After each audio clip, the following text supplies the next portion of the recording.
Hello दोस्तों, स्वागत है आपका हमारे YouTube channel your perfect guide पे। तो दोस्तों, जैसा कि आप सब जानते हैं कि जो है वो फ़ैशन का आजकल दौर चल रहा है। जितने भी यंगस्टर्स हैं उन्हें जो है वो फ़ैशन करना जो है वो काफ़ी अच्छा लगता है। वो चाहते हैं कि वो अच्छे लगें और अच्छे दिखें, और अच्छा लगने और अच्छा दिखने के लिए जो है वो अच्छे कपड़े पहनना जो है वो काफ़ी ज़रूरी है। पूरी दुनिया भर में जो है वो ऐसे काफ़ी ब्रांड्स हैं जो लाइफस्टाइल क्लोथिंग के ऊपर काम करते हैं। बहुत बड़े बड़े ब्रांड्स जो हैं वो आज सक्सेसफुल हो चुके हैं अच्छे क्लोथ मैन्युफैक्चर करके। तो दोस्तों, आज जो है हम एक ऐसे ही ब्रांड के बारे में बात करने वाले हैं जो एक टाइम में जो था क्लोथिंग इंडस्ट्री का बादशाह कहलाता था। लेकिन आज जो है वो क्लोथिंग ब्रांड जो है वो किसी वजह से जो है वो गिरावट की ओर जा रहा है। मतलब उसमें जो है वो फॉल आ चुका है, और इसकी वजह से जो है उस कंपनी ने जो है वो बैंकरप्सी फाइल की थी साल 2019 में। तो दोस्तों, आज हम बात करने वाले हैं फॉरएवर 21 के बारे में। सबसे पहले हम बात करेंगे फॉरएवर 21 की शुरुआत के बारे में। फॉरएवर 21 जो है वो साल 1984 में एक हस्बैंड और एक वाइफ, जिन सूक और डू वैन चैंग ने लॉन्च किया था। फॉरएवर 21 का पहला स्टोर जो था वो लॉस एंजलिस में खोला गया था। जो फॉरएवर 21 का पहला स्टोर था वो 900 स्क्वायर फुट का था। फॉरएवर 21 की जो सारी क्लोथ्स की मैन्युफैक्चरिंग जो होती थी वो साउथ कोरिया में होती थी, क्योंकि डू वन चैंग जो थे वो साउथ कोरिया को बिलोंग करते थे।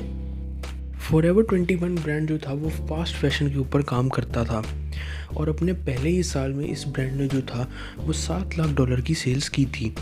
इसके बाद सक्सेसफुल होने के बाद जो था वो फॉरएवर 21 कई और सिटीज़ में जो था वो एक्सपैंड होने लगा, जैसे पनोरमा सिटी, कैलिफोर्निया सिटी और मियामी में भी 1995 में इसका स्टोर खोला गया था।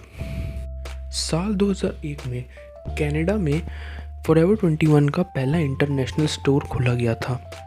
फॉरएवर 21 जो है वो एक काफ़ी अच्छा ब्रांड बन चुका था। पूरे वर्ल्ड भर में जो है वो उसका नाम हो चुका था। साल 2015 तक जो थे इस ब्रांड के जो थे वो 500 स्टोर्स अकेले यूएस में ही हो चुके थे। और जो इसके फाउंडर हैं वो जो है वो यूएस के जो 79th रिचेस्ट पर्सन बन चुके थे, विद ओवर 6 बिलियन नेटवर्थ। मतलब उनकी जो नेटवर्थ थी वो $6 बिलियन की थी। लेकिन इसके बाद साल 2017 में जो था वो रिटेल अपोकलिप्स की शुरुआत हुई। रिटेल अपोकलिप्स का मतलब है कि कई रिटेल स्टोर्स जो थे वो बंद होने लग पड़े ई कॉमर्स की चढ़ाई के बाद, क्योंकि ई कॉमर्स जो था वो उस समय काफ़ी फेमस हो रहा था पूरे वर्ल्ड भर में। जिसकी वजह से जो है वो काफ़ी बड़े बड़े ब्रांड्स के रिटेल आउटलेट्स को जो था वो काफ़ी फ़र्क पड़ रहा था, और इसी वजह से जो है वो फॉरएवर 21 को भी काफ़ी फ़र्क पड़ा।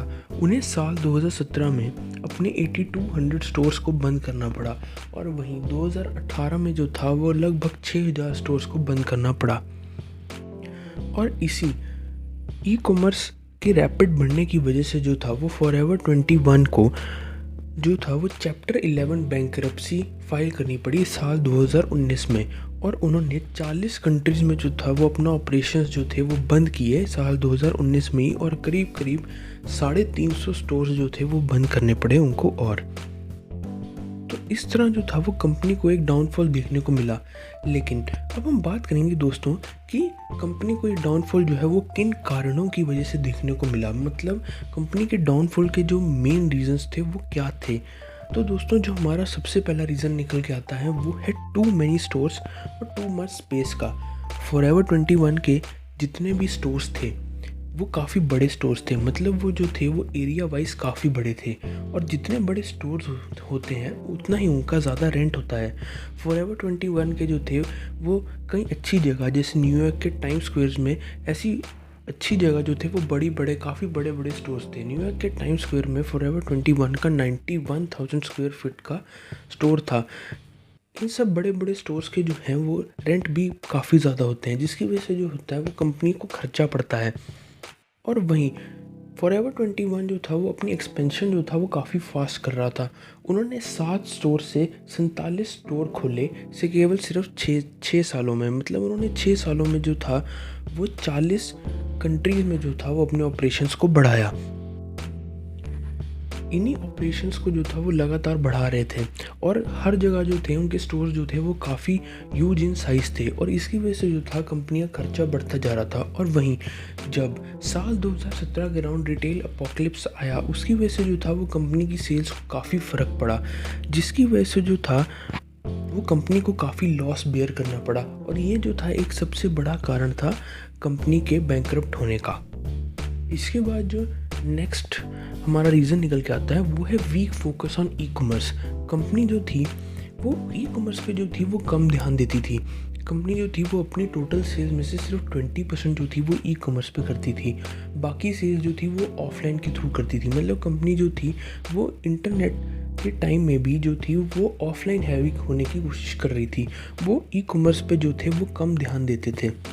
वहीं जो इनके कॉम्पिटिटिव ब्रांड्स हैं जैसे ज़ारा हो गया, H&M हो गया, जो सेम स्पेस में काम करते हैं फास्ट फैशन के, वो जो थे वो ई कॉमर्स पे जो थे वो ज़्यादा ध्यान दे रहे थे, क्योंकि उस वक्त जो था कस्टमर्स जो थे वो ई कॉमर्स पे इंटरनेट पे बाय करने के जो थे वो काफ़ी आदी हो चुके थे। लेकिन फॉरएवर 21 ब्रांड जो था वो इस बात को नहीं समझ पाया, जिसकी वजह से जो है वो कंपनी को काफ़ी लॉस उठाना पड़ा। इसके बाद जो नेक्स्ट रीज़न निकल जाता है वो है अवॉइडिंग सस्टेनेबिलिटी। अब जितने बड़े ब्रांड्स थे फॉरएवर 21 के कंपटीशन में, H&M चाहे ज़ारा, ये सारे जो थे वो फास्ट फैशन पे काम करते थे। लेकिन इन्होंने जो था वो एक चीज़ को नोटिस किया कि आज का जो यूथ है उन्हें फास्ट फैशन तो चाहिए, लेकिन उन्हें ऐसे क्लोथ्स भी चाहिए जिनकी क्वालिटी अच्छी हो और जो सस्टेनेबल हो। मतलब उन्हें जो थे वो चीप क्लोथ्स नहीं चाहिए। वहीं फॉरएवर 21 जो था वो चीप क्लोथ्स पे काम करता था। मतलब उनका ये मानना था कि वो जो है वो सस्ते क्लोथ्स बनाएंगे और फास्ट फैशन पे काम करेंगे। मतलब हर हफ्ते जो थे वो नए नए क्लोथ्स बनाते रहेंगे, वो क्वालिटी पे फोकस नहीं करते थे, जिसकी वजह से जो थे वो आज के यूथ को जो है वो अट्रैक्ट नहीं कर पाए और उनके ब्रांड को इस चीज़ का लॉस उठाना पड़ा। इसके बाद जो हमारा अगला कारण निकल के आता है फॉरएवर 21 के बैंकरप्ट होने का, वो है हैवी कंपटीशन। फॉरएवर 21 को जो था वो कई बड़े ब्रांड्स से जो था वो हैवी कंपटीशन फेस करना पड़ा। और इन ब्रांड्स में जो सबसे मेजर नाम आता है वो है H&M और ज़ारा का, क्योंकि यही जो दो ब्रांड्स थे वो सेम स्पेस में काम कर रहे थे फॉरएवर 21 के। और ये जो दो ब्रांड्स थे इन्होंने जो था वो टाइम के साथ अपने आप को चेंज किया, जिसकी वजह से जो थे वो इस कंपटीशन को सर्वाइव कर पाए और फॉरएवर 21 जो था वो लॉस में चला गया इसी वजह से। तो दोस्तों ये थी हमारी एक ब्रीफ केस स्टडी फॉरएवर 21 के ऊपर कि कैसे एक अच्छा ब्रांड जो था वो आज बैंकरप्ट हो गया।